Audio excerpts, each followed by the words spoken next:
TJ, is what you guys are doing on defense right now, is that sustainable for, I mean, can you keep doing what you're doing? I mean, I don't know. I don't know how to answer that. I think we're going to try to keep impacting the game any way we possibly can. Hope the run game doesn't keep going the way that it's been going, stopping the run.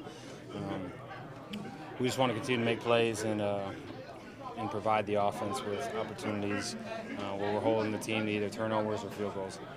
You're facing another good running back this week. I mean, how do you prevent those big runs from happening? I think just being gap sound, everybody doing their job, and then at the end of the day, just tackling. It's been a big issue for us. It's just we have guys to the ball. It's just a matter of getting them down to the ground. As someone who's been here since Alex got drafted and got in the building, just how rewarding is it to see how much he's developed and how much he's impacting the game at this point? Yeah, I mean, it's huge. I've seen the work that he's put in, so I'm not surprised by any of it.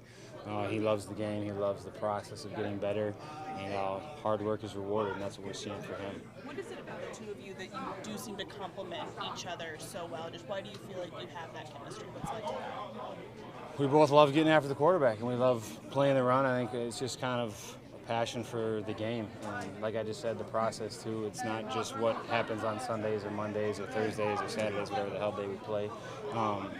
It's about what we do, the process leading to it, and the conversations that we have to make each other better. And it's been a great partnership. TJ, it looks like Keeanu Benton's drawn a lot of attention up front, taking some away maybe from you and Alex. What kind of an impact have you seen him make over these first couple of games? Big body like that usually takes two, so I'm happy for him. He's playing really well. Obviously, he'll get better as he continues to get more and more reps, but he's playing good football for a young guy.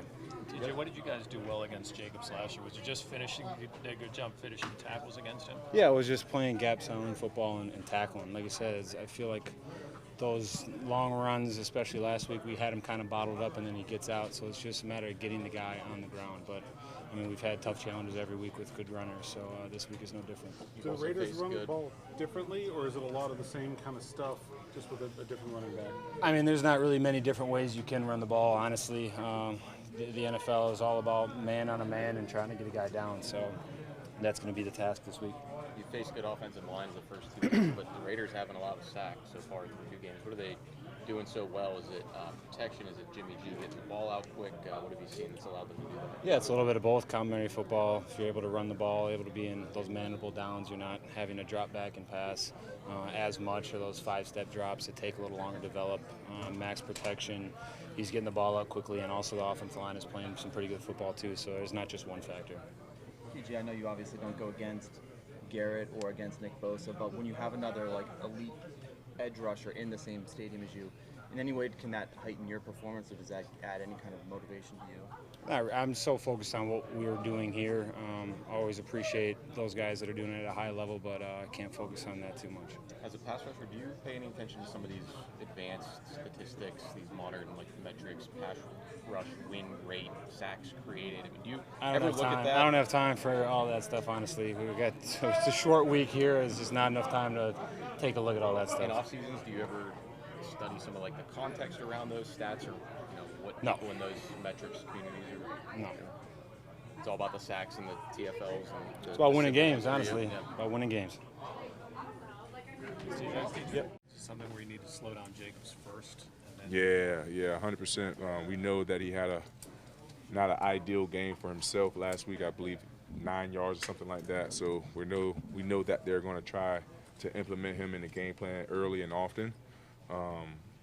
And it's no secret that we've been a little shaky in our rush defense right now, but we've been working to get that back in the Pittsburgh standard way, and we have another big task in front of us to see if we're able to mount up to that challenge against another league's best running back. What's missing in that regard? Rushing? It's kind of hard to put the pointed finger on it, but we just need 11 guys doing their job at the same time to be able to get ourselves out of certain downs. How do you prevent those big runs? Is that kind of the same answer to that almost? Yeah. For the most part, it's 11 guys on the field, 11 guys have responsibilities. You have to take care of your responsibility first and then be able to, make the play if you need it be. But the goal is obviously take care of your gap, taking care of your responsibility, taking care of the fallback gap to be able to slow down, close those backdoor rush lanes. Is that something as a DB, do you take pride side and tackling, run game stuff? Is that emphasized? They talk about here a lot with their corners, Yeah. and safeties, but is that? I mean, we're on the football field. We have to tackle. You know what I mean? So we're part of, like Coach always talk about, you know, we're part of the run defense as well, you know, because most teams want to put corners in those situations, want to have a one-on-one tackle versus a running back to make it the favor in their hands, you know. So we definitely pride ourselves on having to tackle. And we just have to make sure that we continue to do a better job of that each and every week.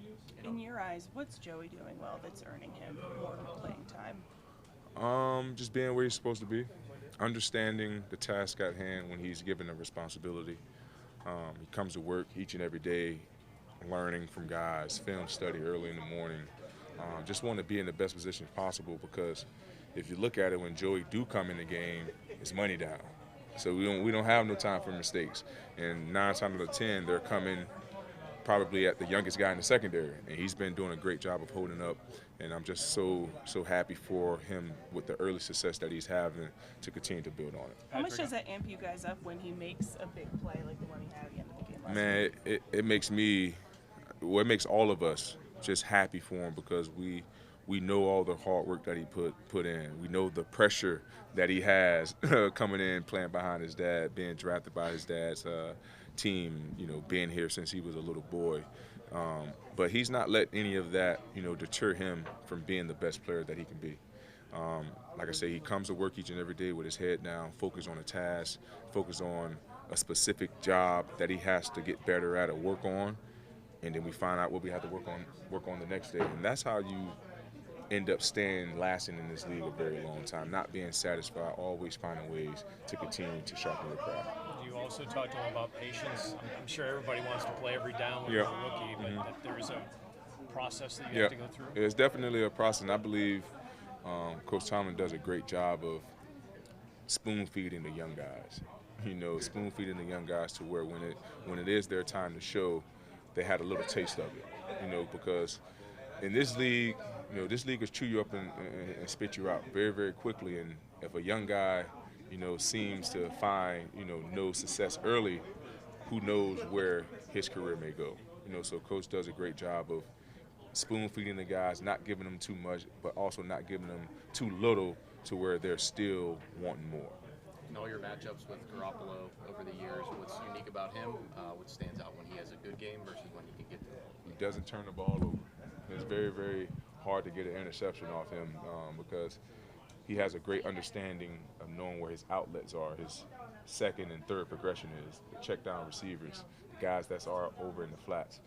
And these guys haven't given up a sack in 2 weeks, you know, so and we also understand that with the Coach McDaniel's offense and his philosophy, he doesn't like negative plays. You know, he don't like playing behind the sticks, so they do a good job of keeping their offense on schedule, and they got one of the best guys, one of the best game managers as a quarterback, orchestrating their offense now. So we have to make sure that we,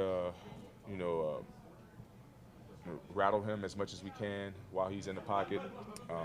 Got to make sure we have tight coverage on the back end to force him into those ill-advised throws, into those tight windows, so we can have an opportunity to make plays on the ball.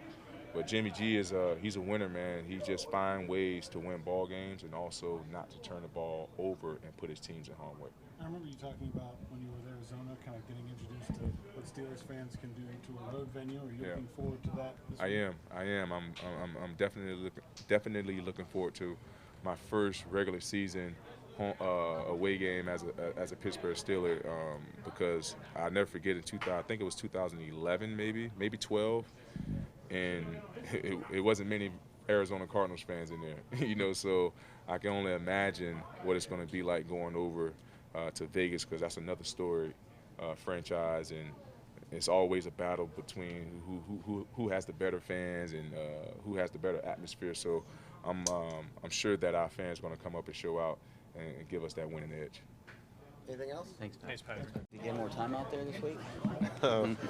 You know, I always try to go into each week, you know, wishing for more time or hoping, but at the end of the day, it's not really up to me. I just got to keep showing up to work every day and just keep letting them, keep gaining their trust and keep getting confidence. You think you did that last game? Definitely, I got confidence every time I step on the field, especially running with the guys we got on the field. It's nothing but boost my confidence. So hopefully I just keep putting out good tape to get the coaches, a little bit more ease and let me get more burn. Did you like the way you played? I mean, you had a couple big plays there. I mean, obviously I know you wanted that interception early, but when you broke down the film, how do you think you did? I feel like I did okay. At the end of the day, I could have ended off with a pick and could have played the last play a little bit better, if we want to be really technical. But overall, I feel like I did a pretty good job, going in there and making opportunities of the plays I had. What do you know about Jimmy G?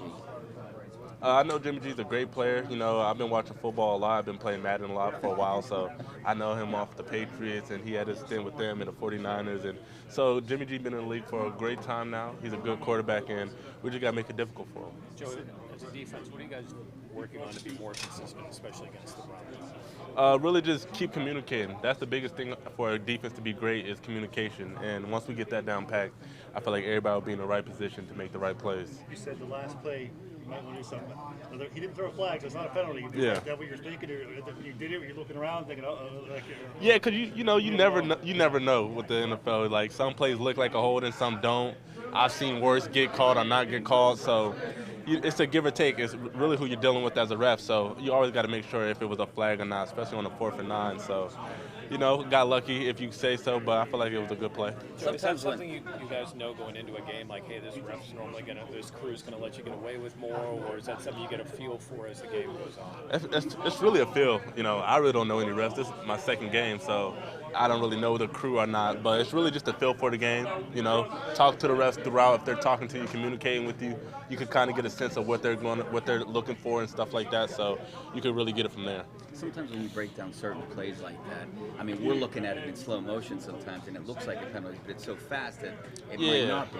Yeah, like the regular speed, it didn't look like anything, but when you break it down that slow, it looks like I'm really overdoing it, But it comes with the game, I know your dad was in the locker room after the game, was really excited. What's it like to have him be able to be there and celebrate with you right afterwards? I mean, it's great, just to have him pull up, and he had some surprise people that I didn't think were going to be at the game. It was my first elementary football coach that was there, so just to have him in there with me and everything like that was great, It was a great time. Is he going to be in Vegas? He's going to try to surprise you with anybody there? I know he's going to be in Vegas. I don't know who he's going to surprise me with next, Never know with him, but yeah, he's going to be there for sure. You've seen some good receivers these first 2 weeks, but does the potential of lining up against a guy like Devontae Adams kind of bring the excitement level up even a little bit more for a young guy like you? Definitely, I've been watching Devontae Adams for a long time. He's a great wide receiver. He's done a lot to this game, so the fact that I get to line up across from him and get to show my talent is going to be great. I'm not ducking no work at all, so it's going to be fun. Is it challenging because they move him around the formation so much, and you've mostly been playing on the outside for the most part? Like, you feel like you're up for the ask if you have to travel with him? Definitely up for the ask. I've been doing it since college and high school like that, so it's nothing different. Just the opponent's different. So I just got to keep that same mindset and feel like and just keep gaining my confidence, and I'll be ready. Do you have an NA Central prediction for tonight? NA by a lot. Yes, sir.